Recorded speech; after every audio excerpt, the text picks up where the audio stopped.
అవకాశం ఉంటుంది కానీ ప్రీ ఎలక్షన్స్ ఎలక్షన్ టైంలో మాత్రం ఎటువంటి ప్రభావం ఉండదనే మేము భావిస్తున్నాం. రైట్. ప్రసాద్ గారు, షర్మిల గారికి సంబంధించినంత వరకు ఆమె కాంగ్రెస్ పార్టీలో ఎంటర్ అయిపోయారు కాబట్టి, సరే మీరే పోస్ట్ ఇచ్చేస్తారా గౌతమ్ గారు అన్నారు కాబట్టి పోస్ట్ ఏమి ఇవ్వద్దు, కానీ మనం ఆమె ఎంట్రీతో ఎలాంటి ఇది ఉంది ఆంధ్రప్రదేశ్లో, ఎలాంటి ప్రభావం, ఎంతవరకు ఏ మేరకు ప్రభావం చూపే అవకాశం ఉంది, ఎవరి మీద ప్రభావం చూపే అవకాశం ఉంది?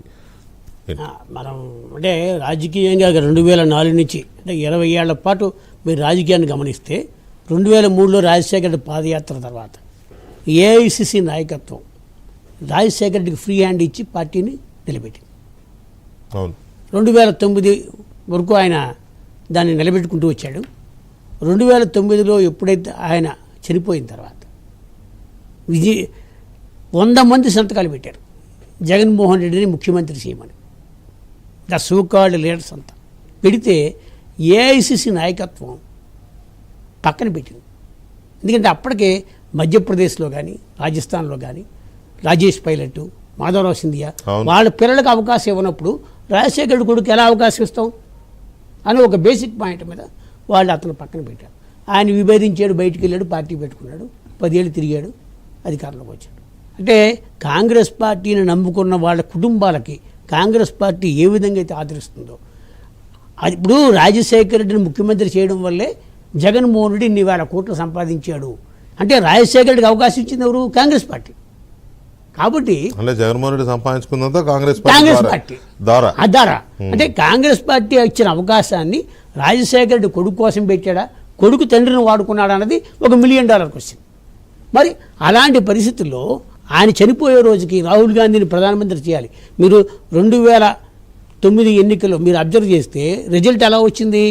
156 ఎమ్మెల్యేలు వచ్చాయి, 33 ఎంపీలు వచ్చాయి. అవును. అంటే 33 ఇంటూ 7 వేసుకుంటే 210 సీట్లు రావాలి, కానీ తగ్గాయి. కానీ ఆయనకు స్టేట్మెంట్ ఇచ్చాడు రాజశేఖర రెడ్డి గారు, నేను ఏదో డిస్టెన్స్ ఎక్స్పెక్ట్ చేశాను, అంత రాలేదని కూడా చెప్పాడు. అది త్రుటిలో తప్పిన ప్రమాదం కదా, అది ప్రజారాజ్యం పార్టీ లేకపోతే 150 హాఫ్ మార్క్ రావాల్సిన 150 వచ్చాయి. అవును. కాబట్టి రాజశేఖర రెడ్డిని పెంచింది కాంగ్రెస్ పార్టీయే. రాజశేఖర రెడ్డి తర్వాత ఒక్క 6 నెలలు ఓపిక పట్టుంటే జగన్మోహన్ రెడ్డి కూడా ముఖ్యమంత్రి చేసి ఉండేదేమో. ఆయన ఓపిక పట్లకి బయటికి వెళ్ళిపోయాడు కాబట్టి ఆయన సోనియాని ఎదిరించేవారు. సోనియాని ఎదిరించేవాడు మీరు 10 ఏళ్ల ప్రచారం చేస్తే ఒక్కసారైనా ఆవిడ పౌరుషం పడదు. అవును. ఈ సంగతి చూడాలనుకోదు. అవును. ఇప్పుడు ఇవాళ షర్మిల టర్నింగ్ పాయింట్ ఆంధ్రప్రదేశ్ కాంగ్రెస్లో చేరడం కాదు, అఖిల భారత కాంగ్రెస్లో చేరడం కాదు, రేవంత్ రెడ్డి అడ్డుకోవడమే ఆవిడ టర్నింగ్ పాయింట్. తెలంగాణలో ఆమెని ఎలా చేస్తుంటే అటు కాంగ్రెస్ పార్టీ అధికారంలోకి వచ్చేదో రాదో డౌటే, ఆవిడ కూడా కెరీర్ ఉండేది. అది టర్నింగ్ పాయింట్. అంటే ఒక రకంగా రేవంత్ రెడ్డి మేలు చేసినట్టే. రేవంత్ రెడ్డి మేలు చేశాడు, జగన్మోహన్ రెడ్డి చీట్ చేసినా రేవంత్ రెడ్డి మేలు చేశాడు. ఇప్పుడు మనం గమనించేస్తుంది కూడా అది.